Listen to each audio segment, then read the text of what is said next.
Hello. आज मैं आपको सुनाऊंगी सत्यवादी राजा हरिश्चंद्र की कहानी।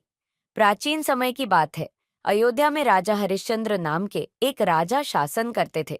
वह अपनी सत्यनिष्ठा और न्यायप्रियता के लिए प्रसिद्ध थे। उनकी पत्नी का नाम तारा और पुत्र का नाम रोहिताश्व था। राजा हरिश्चंद्र को सत्य का पालन करने वाला सबसे बड़ा धर्म मानते थे।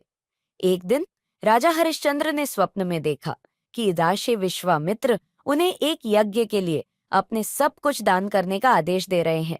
सुबह उठने के बाद उन्होंने ऋषि विश्वामित्र से मिलकर अपना राज्य और संपत्ति दान कर दी। इससे उनके परिवार को बहुत कठिनाइयों का सामना करना पड़ा। राजा हरिश्चंद्र अपनी पत्नी और पुत्र के साथ वनवास में चले गए। वहां उन्होंने जीविका के लिए एक डोम के यहाँ काम करना शुरू कर दिया। उनकी पत्नी तारा ने मजदूरी की और उनका पुत्र भी कठिन परिस्थितियों में बड़ा हुआ। एक दिन उनके पुत्र रोहिताश्व को सांप ने काट लिया और उसकी मृत्यु हो गई। राजा हरिश्चंद्र ने अपने पुत्र के अंतिम संस्कार के लिए डोम से चिता के लिए लकड़ी मांगी। डोम ने शर्त रखी कि पहले मजदूरी का भुगतान करना होगा।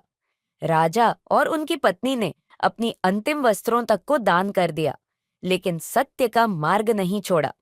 राजा हरिश्चंद्र की सत्य निष्ठा से देवता प्रसन्न हुए और उनका परीक्षा काल समाप्त हुआ।